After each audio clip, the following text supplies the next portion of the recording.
el mismo cargo a manera de encargo durante una transitoriedad que se generó en Montecristi. ¿Cuáles han sido los principales logros de su gestión? Buenos días, doctor Pazmiño. Buenos días, gracias por la entrevista. Bueno, en realidad en el Ecuador no existía defensa pública. Eso era una violación a los derechos humanos. Todos los países de América Latina y del mundo tienen esta institución que es tan importante en un régimen democrático.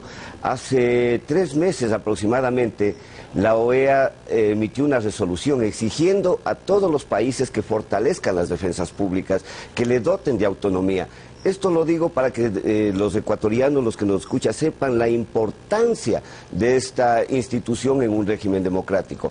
En estos años que hemos trabajado como una institución transitoria, hemos logrado 2 objetivos fundamentales. Primero, brindar el servicio a la ciudadanía, no solo en el área penal. Aquí hay una confusión. Creen que la defensa pública está solo para defender a delincuentes, como se ha dicho, a personas acusadas de un delito. No, la defensa pública está para brindar patrocinio y asistencia y auxilio judicial a la gente pobre en todas las materias. Alguien dijo de que solo hemos sacado delincuentes y no hemos defendido a madres de familia.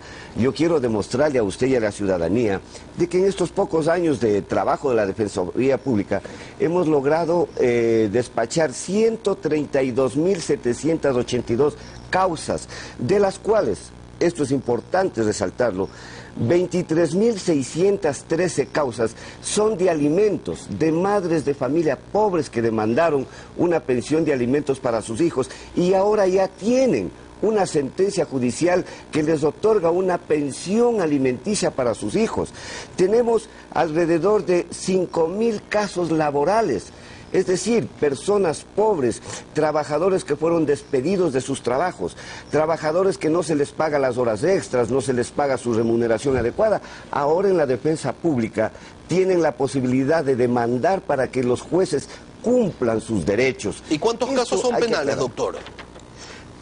Penales tenemos alrededor de 70.000 causas penales. Es la gran mayoría, ¿no?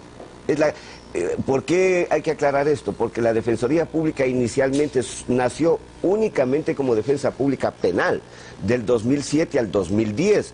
A partir del 2010, por disposición de la Constitución del Ecuador, la defensa pública tenía que ampliarse a otras materias. Y ahora estamos brindando este servicio en niñez y adolescencia, casos laborales y algo fundamental, Lenin y ecuatorianos. Los próximos meses vamos a ampliar una nueva línea de servicio que es legalización de tierras en el Ecuador. ¿Qué significa esto, Lenin? En el Ecuador hemos detectado que hay alrededor de 1.800.000 predios sin legalizar. ¿Qué significa? Que hay campesinos, que hay personas que tienen su propiedad por 5, 10, 15, 20 años, lo vienen cultivando, pero no tienen un título de propiedad. Eso es terrible. Estas personas no pueden, por no tener un título de propiedad, incorporar sus terrenos a la producción nacional porque no son sujetos de crédito, no tienen una escritura que les determine que ellos son los propietarios. Con esto vamos a beneficiar en los próximos años alrededor de 1.800.000 ecuatorianos. Esto es histórico, Lenin. Doctor. Todos los gobiernos anteriores sabían de que había este problema, de que la gente no tiene títulos, de que existen inclusive terrenos del Estado que tienen posesión personas particulares, que no se les entregue el título de propiedad. Ahora se va a legalizar eso. Tenemos que terminar con estas injusticias en el Ecuador. La defensa pública está para garantizar derechos, para defender derechos de los ecuatorianos. Qué bueno que sea así, doctor. Yo lo quiero invitar a escuchar lo que señalaron al respecto, mejor dicho, respecto a la liberación de presuntos delincuentes. El presidente de la República, el sábado anterior en su cadena, y el asambleísta Andrés Páez el lunes pasado aquí en nuestro programa Contacto Directo. Ha habido desde enero de 2011 a abril del 2012, poco más de un año, 4.643 detenciones en flagrancia y nos han liberado a más de la mitad, y 2.479 liberados, el 53%. Y estos son delincuentes agarrados en el momento del asalto al banco, del asalto al ciudadano, del robo del carro, de pasar la droga, del arma en la mano, y nos liberan a más de la mitad. El presidente de la República, de acuerdo al reportaje, da cifras sobre la salida de delincuentes de las cárceles. Lo que no dice el presidente de la República es que su gobierno gobierno el que ha montado una oficina de liberación de delincuentes, con la cual han sacado 14.000 delincuentes sin ser sancionados. ¿Quién hace los trámites para que los jueces dicten esas resoluciones declarando caducada la prisión preventiva? La Defensoría Pública, pues. Doctor Pazmiño, mucho se lo criticó a usted cuando el 4 de febrero del 2009 envió una carta al entonces presidente de la Corte Suprema de Justicia solicitando: ruego, señor presidente, se digne pedir a los señores presidentes de las Cortes Provinciales de Justicia que soliciten a su vez a los señores jueces y presidentes de tribunales penales que apliquen sin restricciones la caducidad de la prisión preventiva y medidas cautelares alternativas a la privación de la libertad. Esto porque el presidente de la República, mejor dicho, el gobierno ecuatoriano, buscaba declarar a nuestro país una nación libre de presos sin sentencia. Doctor Pazmiño, entre estos presos sin sentencias, había personas que, pese a haber sido detenidas en delito flagrante, sus juicios no habían avanzado. Dos cosas hay que aclarar, ecuatorianos, en lo que acabamos de escuchar. Primero, la explicación que del señor presidente de la República sobre liberación de personas en delitos flagrantes, en audiencias de flagrancia. Eso es una cosa.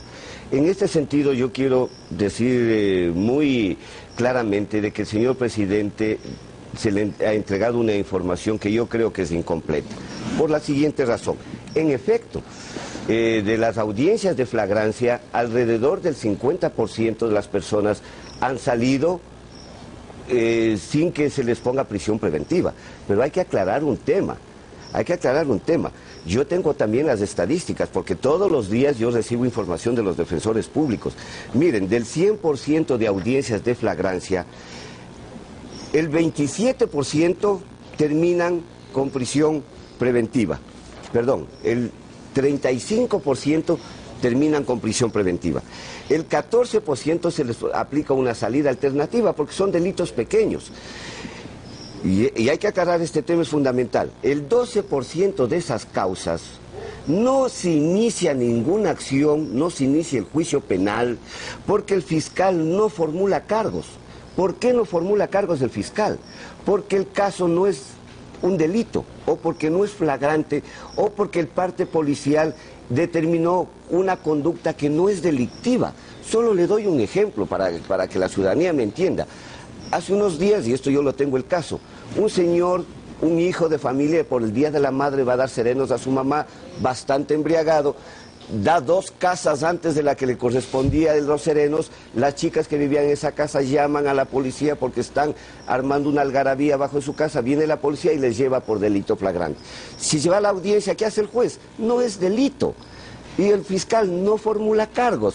Por lo tanto, no se inicia una acción y no queda preso el señor. Doctor Pazmiño, pero eso es un ejemplo bastante inocente. Hay también casos en los que se captura a personas con armas de fuego y porque el parte policial está mal hecho, resulta que no se inicia el proceso, no se acusa y la persona que tenía un arma de fuego sale libre.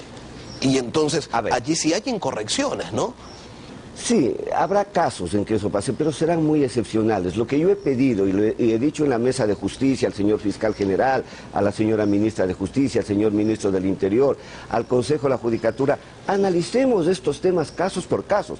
Probablemente ahí hay algún exceso en ciertos hechos de que el juez actuó sin duda apresuradamente, pero también puede haber otros casos en que puso prisión preventiva sin que se lo merezca. Los dos temas son desagradables. No puede una persona que sea inocente ir a cárcel, pero tampoco una persona que sea culpable puede salir libre. Los dos casos son extremos, pero estos son los casos que están sucediendo. Mire... Ahora, el tema es grave, doctor, el tema es importante porque... usted conoce perfectamente, y los ecuatorianos conocemos, que los niveles de inseguridad van creciendo día a día. ¿Cuándo se van a sentar a dialogar y a encontrarle soluciones a esta situación? Porque nos encontramos con cifras que alarman y en las calles con situaciones que realmente dan miedo. Sí, la inseguridad es un problema de todos los ecuatorianos. El crecimiento del delito es un problema que hay que combatirlo todo. Lo que nosotros decimos es de que los delitos menores, los delitos pequeños, no se solucionan con cárcel. El trabajo, la estrategia está a combatir los delitos graves. Yo les pregunto a los ecuatorianos, ¿Han escuchado ustedes de que en el Ecuador se ha sentenciado a la cárcel a un contrabandista? ¿Han escuchado que en el Ecuador se sanciona con cárcel a un evasor de impuestos? ¿Han escuchado ustedes que en el Ecuador se sanciona con cárcel a los narcolavadores? Solo 2 casos en el Ecuador han llegado a sentencia por lavado de activos. En la Fiscalía existen cientos de indagaciones previas por narcolavado que no terminan procesos judiciales. Pero vayan a ver qué es lo que pasa. Detrás de eso, en los procesos que se inician de indagación previa por narcolavado, hay grandes grupos económicos, poderosos grupos económicos del Ecuador, familiares de reconocidos políticos. Ese es el delito que hay que combatir.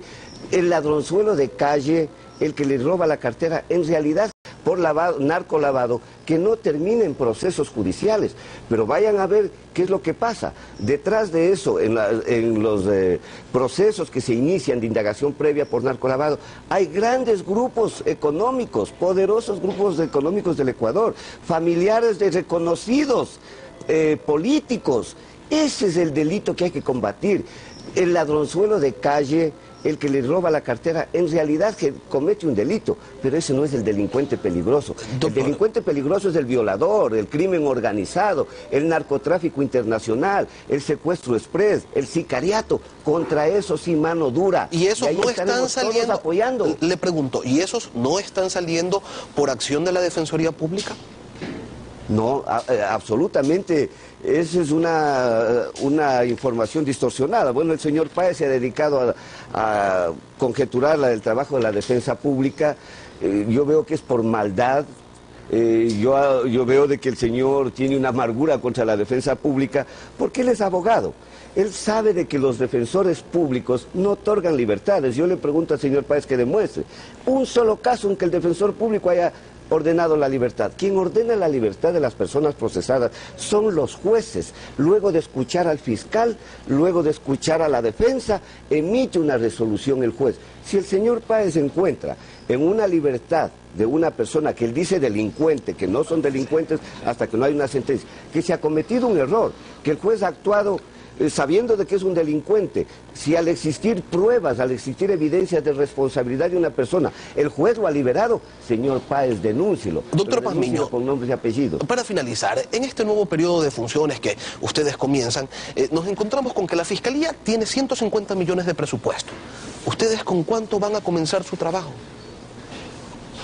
¿O a continuarlo? La Constitución manifiesta en el artículo 191 que la Fiscalía y la Defensoría Pública tendrán igualdad de presupuesto, igualdad de recursos humanos, igualdad de infraestructura. Estamos iniciando un proceso de consolidación de la defensa pública. La Fiscalía tiene alrededor de 3.000 funcionarios. ¡Qué bien!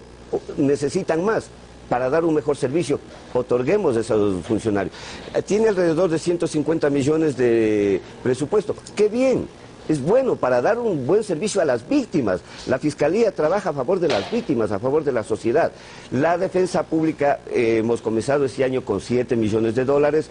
Le he pedido al señor ministro de Finanzas que nos incremente el presupuesto a 20 millones. Nosotros queremos subir de 217 defensores públicos que tengo para todo el país, incrementar a 530 para todas las materias y dar un servicio técnico adecuado a la gente pobre. No se olviden, la defensa pública está para servir y para atender a los pobres de nuestro país, aquellos indefensos que por no tener dinero no pueden contratar un abogado, a esas madres de familia que por no tener dinero no podían presentar una demanda de alimentos para sus hijos, y ahora más de alrededor de 20.000 madres de familia se han beneficiado con nuestros servicios. Doctor. Para esos trabajadores, para todos ellos necesitamos presupuesto. El ministro de Finanzas nos ha ofrecido incrementar el Semplades, ya me ha aprobado alrededor de 11 millones de dólares para infraestructura en todo el país.